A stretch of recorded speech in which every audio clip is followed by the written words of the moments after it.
भारत में अंग्रेजी राज्य की स्थापना कैसे हुई। ठीक, आपको पहले पाठ में पढ़ाया गया है कि किस प्रकार से हमारे देश में सबसे पहले पुर्तगाली, फिर डच, अंग्रेज और फ्रांसीसी आए यहाँ पे धीरे धीरे व्यापार के सिलसिले में। ठीक है ना।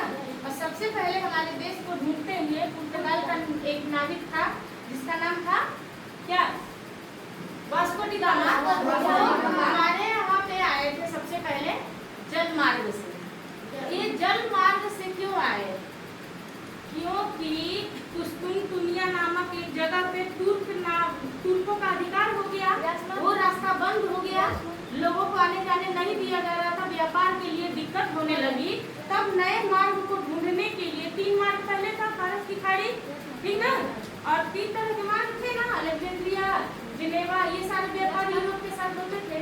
वो रास्ता कुस्तुनतुनिया ने बंद कर दिया, तुर्कों पे अधिकार कर लिया। नए रास्ते को ढूंढने के लिए यूरोप के लोगों ने अपने अपने नाविकों को हमारे यहाँ भेजा। ये पहले पार्ट का सब चीज है। तो सबसे पहले पुर्तगाल का निवासी वास्को डी गामा हमारे यहाँ आया। ठीक, अब जाकर के जब रास्ता बन गया तो धीरे धीरे पुर्तगाल के बाद डच, अंग्रेज और फ्रांसीसी हमारे यहाँ व्यापार के लिए आए।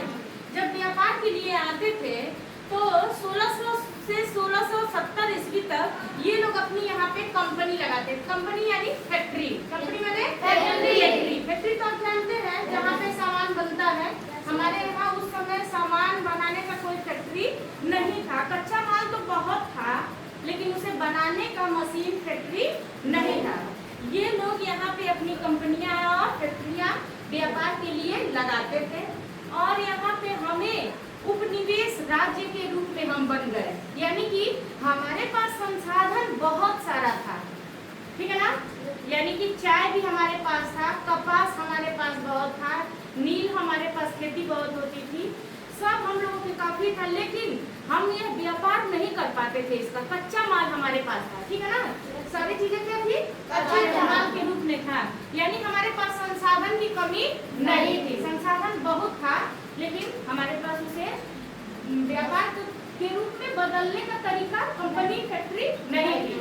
तो उन्होंने हमें क्या बना दिया, उपनिवेश राज्य। क्या बना दिया, उपनिवेश राज्य। हाँ, जब कोई देश, ध्यान से सुनिएगा, कोई भी देश दूसरे देश में आकर के, ठीक, उसकी सारे संसाधनों का प्रयोग करे और अपना बिजनेस में उसको प्रयोग करके अपने बिजनेस को आगे बढ़ाए, ऊपर करे और उसका मुनाफा खुद ले ले, और वह देश जिससे संसाधन वो ले रहा है वह देश क्या हो जाए, धीरे धीरे गरीबी की तरफ बढ़ने लगे, तो वह देश क्या हो जाता है, उस दूसरे वाले देश का वो उपनिवेश राज्य हो जाता है। क्योंकि वो क्या कर रहा है, वहां से संसाधन ले रहा है और अपना क्या कर रहा है, विकास, उन्नति कर रहा है।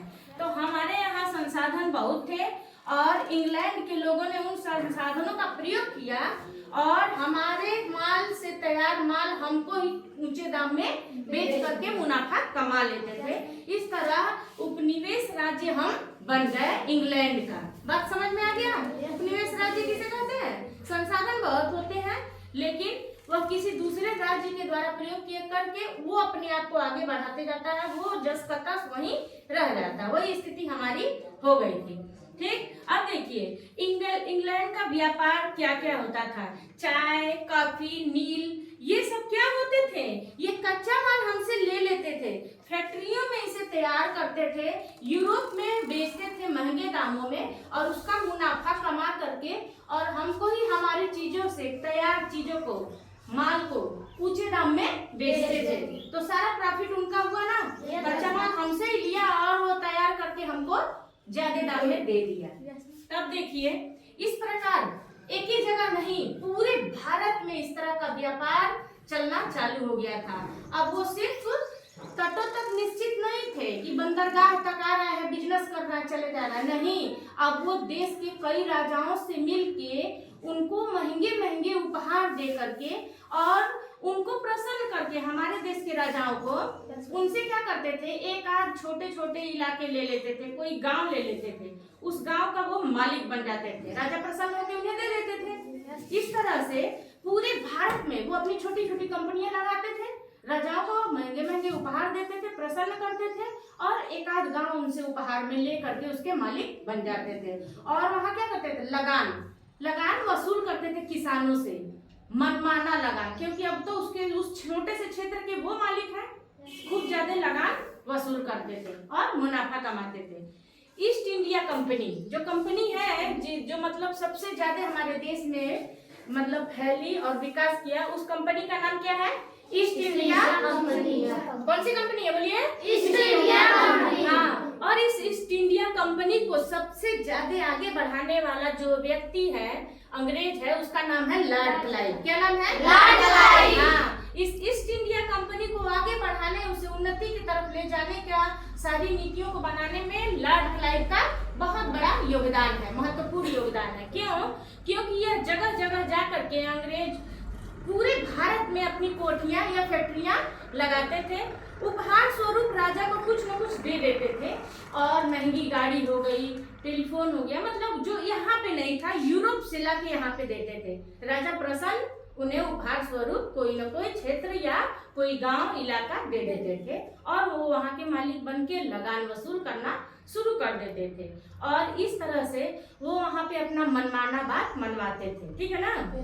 एक तरह से यहाँ अगर देखा जाए तो धीरे धीरे ये क्या होता है, किसी चीज में सेंध लगा के घुसना होता है ना, तो हमारे देश में वो सेंध लगा चुके थे, और धीरे धीरे वो राजा पे भी अपना नियंत्रण करने लगे। थोड़ा और मिल जाता था राज्य, थोड़ा और कोई गांव मिल गया, इस तरह करके ज्यादा एरिया ले लेते थे। धीरे धीरे राजा भी उनके कंट्रोल में आ जाता था। जो राजा उनकी बात नहीं मानता था तो उनसे वो युद्ध करते थे। ठीक, यानी कि राजा को अब उनकी शर्तों के अनुसार काम करना पड़ता था। ऐसा ही एक युद्ध है प्लासी का युद्ध। कौन सा, प्लासी का। 1757 ईस्वी में प्लासी नामक स्थान पे युद्ध लड़ा गया, जो लॉर्ड क्लाइव और सिराजुद्दौला के बीच। सिराजुद्दौला कौन थे, बंगाल के नवाब। ठीक, और इसके पहले बंगाल के नवाब थे अलीवर्दी खान। ठीक, अलीवर्दी खान। इनकी मृत्यु के बाद कौन बना, इनका पौत्र। ठीक ना, सिराजुद्दौला। सिराजुद्दौला बंगाल का नवाब बन गया। ठीक, बंगाल का नवाब बने तो इन्हें क्या करना पड़ा, अंग्रेजी सेना का मुकाबला करना पड़ा, क्योंकि ये नहीं चाहते थे कि हम उनके अनुसार काम करें, तो ये अपने अनुसार काम करना चाहते थे, और जो भी उनकी बातों को नहीं मानता था उन्हें उनसे युद्ध करना पड़ता था। तो जब जैसे ही सिराजुद्दौला बंगाल के नवाब बने तो इन्होंने क्या किया, अंग्रेजों के विरुद्ध अपना युद्ध का मतलब बात नहीं माने, और उन्हें युद्ध के लिए प्रेरित होना पड़ा कि हम युद्ध करेंगे।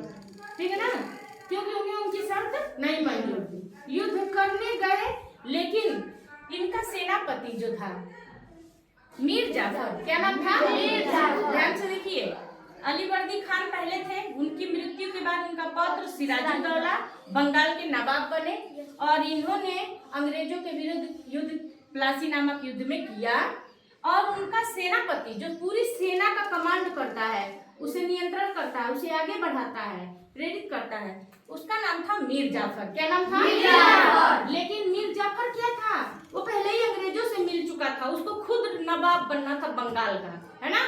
तो जब युद्ध शुरू हुआ प्लासी का, तो इसने इनका साथ नहीं दिया, कोई साथ नहीं दिया, अपने सेना को भी उसने कोई कमांड नहीं दिया, सेना निष्क्रिय पड़ी रही, कुछ नहीं की। क्या हो गया, हार के इन्हें भागना पड़ा, और बाद में इसके ही बेटे ने, मीर जाफर के बेटे ने इनकी हत्या कर दी। समझ में आया बात। अब ये मर गए, सिराजुद्दौला, बंगाल का नवाब बन गया मीर जाफर। कौन बन गया, मीर जाफर। मीर जाफर जब बना तो क्या हुआ, वो शर्तों पे बना था ना कि हमारे राजा को मार दीजिए, बंगाल के नवाब को, और मुझे राजा बनाइए, जो आप कहेंगे वो मैं मानूंगा।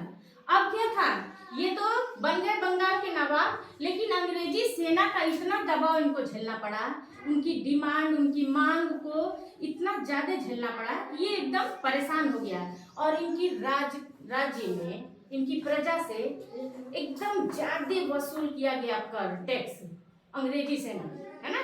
सारी जनता एकदम त्रस्त हो गई।